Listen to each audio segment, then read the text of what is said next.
Welcome to part 3 of the thing restoration here. I'm trying to get this thing banged out and getting it drivable. Got all the parts in, disc brake conversion for the front and brake parts and transaxle mounts and all kind of urethane bushings and everything ready to dig into it. But I think what I'm going to do is start some of the just rough body work. I got to fix something in the back, which I'll show you, but anyway, check out my other videos, a lot of solar projects, hot rod builds, that sort of thing, and this will be part 3 of the thing. But this thing only has 11,000 miles on it. Literally no rust in the floorboards, just some surface rust. And back it looks like when somebody, before they parked it in a barn for 40 years, backed into something here, and as I mentioned in my last video, they cut out the cross member to steal the engine out of it, which I'm going to redo that. I have the piece that goes in, thank goodness, and I'm going to make it so it's removable since it's already chopped. Anyway, I got to pull this out a little bit in the back here in the corner. I have a replacement airbox. Looks like somebody banged up against a pole parking it or something fell on it on the side of these air ducts, and I have 2 replacements for that. So next step is to drill out these rivets, look just like pop rivets, and then pull this airbox off, take the fender off, and I'll be ready to put it on the winch in the shop here with the guys, and then go ahead and pull that out a little bit. So here's first go at the body work on that right corner. Pulled it out, pushed it up, did a couple relief cuts on the inside, and took care of the airbox. This is actually a replacement airbox, matches perfect. But anyway, getting ready for the finished body work now, but a couple other just minor rust spots to go. But up underneath too, for the, looks like the bumper mounts, they must have drilled 3 holes up underneath here, and they used like girder. I mean, this steel stuff they had up in there on both sides. There's the other piece. This is like 20 pounds worth of steel that they had up in there for some reason. You never know what you find on some of these old Volkswagens, so this was a surprise. But anyway, this side's in great shape, just a couple minor dents, and then I have a replacement airbox for that, or air duct. So anyway, the project keeps going. Back end's looking pretty good. I need to do some final body work, dollying and hammering, that sort of thing. But found out why this girder steel frame looks like a crane or a bridge or something was put up underneath the back end of this thing. So I guess one of the typical reasons for rust on a lot of these things is the water comes down through the vent. If this is a 74, which it is, 73 doesn't have this air duct on the side, and the water can just go right down in a corner. But apparently it finds its way down into the bumper mount brackets, which are right here. And underneath there, there's a box steel, basically, if you could see that, right here and here, where the bumper will come back through the slit and actually bolt up through that. Well, you see the bottom of it's gone. So they bolted some kind of girder steel over here to try to get some bumper solution. So what I'm going to do is take it back to original, and I'm going to make a box. I tried to get some box steel, couldn't find any. So what I'm going to do is just do some flat steel, and I'll make my own box.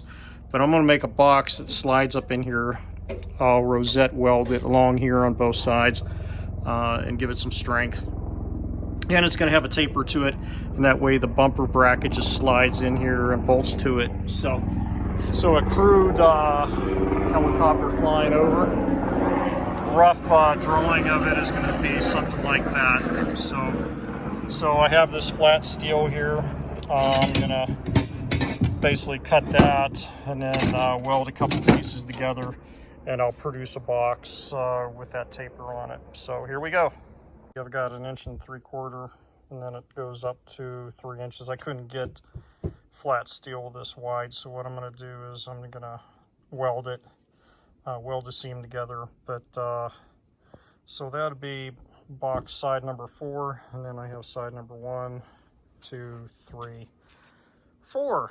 So that'll do that. So I'm going to tack these so they hold together. I think that'd be better to get them welded together before I do all the cuts and the angle here.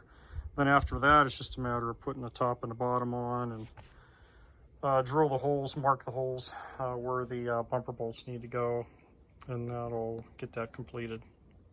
Here are the box sides all tacked up together to give me the thickness I need.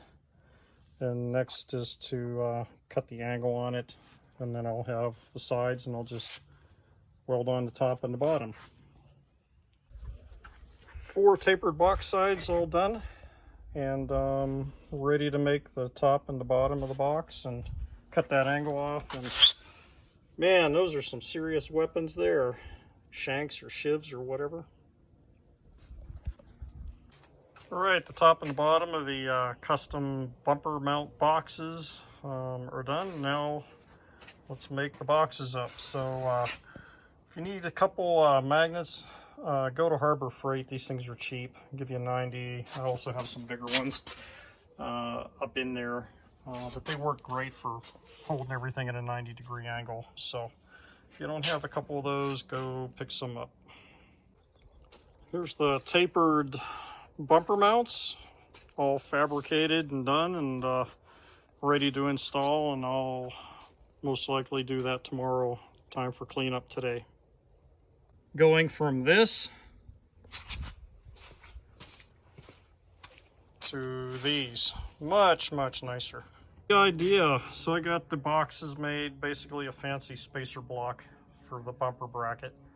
I boxed in the ends on it, so give it even more strength, but got my holes marked after I put it up into the bumper mount pocket, and put on the drill press, drilled my 1/2-inch bolts down through there with some locking nuts, and that's kind of the idea. So next step is to install them.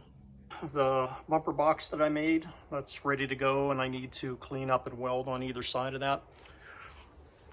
Just finished up the cross member in the back here that somebody cut out with a torch, and got the trunk fitted. This is a used trunk that I got, and no signs of blowtorch cuts or anything, and made it so I pull out a bolt here, and this will pivot down on the left side and just come out of the slot, so make engine removal extremely easy. So wouldn't normally do this to a regular Volkswagen, chop it like this, but since it was already chopped, I figured I'll just make it removable. And then I have some tin work to do in here, which I'll do and match up like the tin work on the engine with a metal plate in here with a couple screws. It'll look like the tin on the air shroud on the motor. So that's next. The other thing I did is all the things typically rust done in the quarter panels, so that one's been chopped out. This side isn't bad at all. This won't take long to fix. And what happens is the water goes down the hole here in the top, runs down this column and just sits in there. There's no drain hole. So the Germans, when they designed this, didn't put a drain hole. And they do the same thing on the Beetles too. No drain hole in the quarter panels, and water just lays in there and eats away. So after I get this boxed in, there's definitely going to be a drain hole put in there, so that problem will never ever occur again. See, this side over here on the passenger side was even worse, and there was a mouse nest up in the front here. So chopped all this out, got to nice clean steel all the way around, and took some 18 gauge steel, made this patch that's going to go in there. We'll see if it fits. And there you go. It doesn't get any better than that. Look at that. So I'll weld that all the way around, sand it, grind it down, and you'll never know that I made a patch, but that's the right way to do it. Replace the steel totally, get back to solid steel, and then weld it in. And then I'll treat the inside in here. If you ever wanted to know what this looks like up in here, that's what it looks like. I'll get the light. So basically just a big box, and then there's your body mounts right there with a rusted bolt on it. You probably snap it if you try to get it off, and up in there. So that'll all be treated with rust converter and then prime painted before I weld the patch in. So anyway, that's about it. I think I'm going to finish up this part of the thing restoration. Get the body work pretty decent. Then the next step is to pull out the transmission. I mean the transaxle, sorry. And I've got some leaks around the top of the transaxle, so I don't know if it's cracked or whatever. If I have a cracked transaxle, maybe.